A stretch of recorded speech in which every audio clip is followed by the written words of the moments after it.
Sobre o jejum, o ato de ficar sem comer e beber. Na Bíblia, jejuar significa abster-se voluntariamente de comer.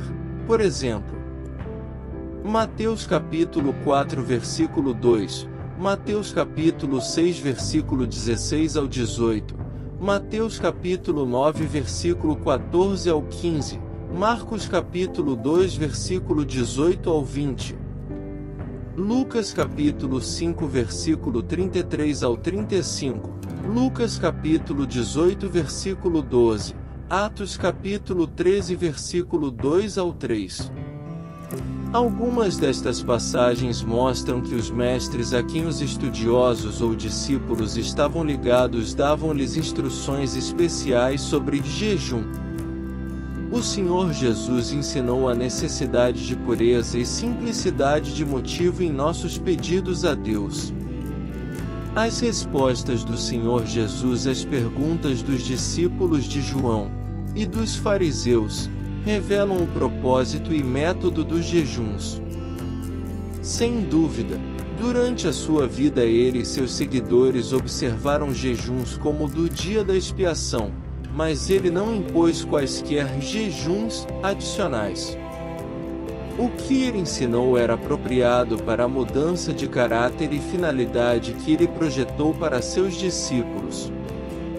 Sua declaração de ser o noivo, Mateus capítulo 9 versículo 15, com referência à inadequação do jejum, demonstrou praticamente que era o Messias, Zacarias capítulo 8 versículo 19. Alguns manuscritos têm o verbo jejuar em Atos capítulo 10 versículo 30.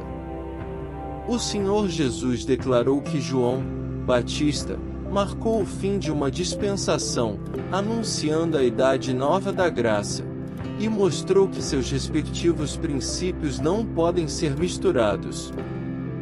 Tentar misturar lei e graça seria como usar um pedaço de pano novo para remendar uma roupa velha. Quando lavada, o pedaço novo encolhe, rasgando-se do velho. A ruína seria maior ainda.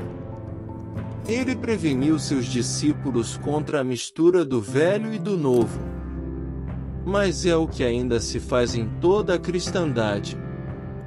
O judaísmo foi remendado e adaptado por toda parte no meio das igrejas e o vestuário velho é agora rotulado cristianismo. O resultado é uma mistura confusa, que não é nem o judaísmo nem o cristianismo, mas uma substituição ritualística de uma fé no Deus vivo por obras mortas.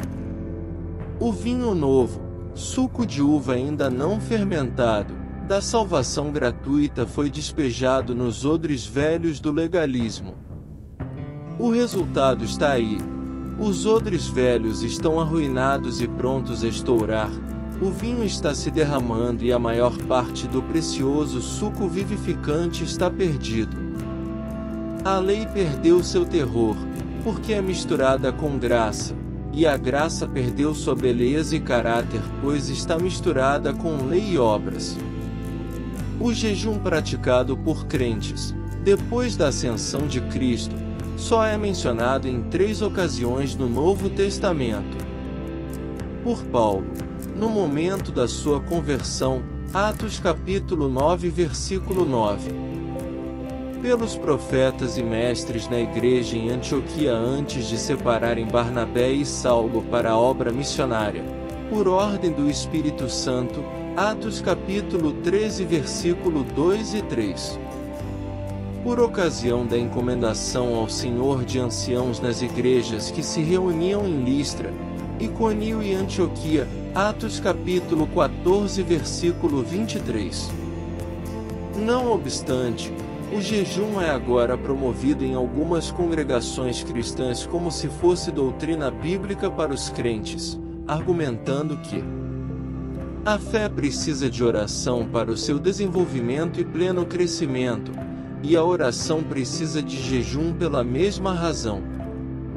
O jejum tem feito maravilhas quando usado em combinação com oração e fé. Mas se isso fosse verdade, Por que não foi sequer insinuado pelo Senhor Jesus ou seus discípulos? Desde que jejum e oração são tão proeminentes na Bíblia, os cristãos modernos devem praticá-los mais até que recebam o poder com Deus sobre todos os poderes do diabo. No entanto, foi o Senhor Jesus quem deu poder aos seus discípulos para expulsar os demônios, Marcos capítulo 3 versículo 15, e curar doenças, Lucas capítulo 9 versículo 1. Como e quando lhe conviesse, e ele não exigiu que orassem e jejuassem para esse fim, nem mesmo quando prometeu que receberiam poder quando o Espírito Santo viesse sobre eles, Atos capítulo 1 versículo 8. A menção de jejum em Mateus capítulo 17 versículo 21 e Marcos capítulo 9 versículo 29 não consta em vários manuscritos, NVI. Muito mais importante do que oração e jejum é a total obediência à palavra de Deus e dedicação vivendo para sua glória e honra. Ele nos recompensará pelo trabalho que fizermos. Apocalipse capítulo 22 versículo 12. Inscreva-se no canal e ative o sininho para não perder nenhuma notificação de novos vídeos. Curta e deixe seu comentário.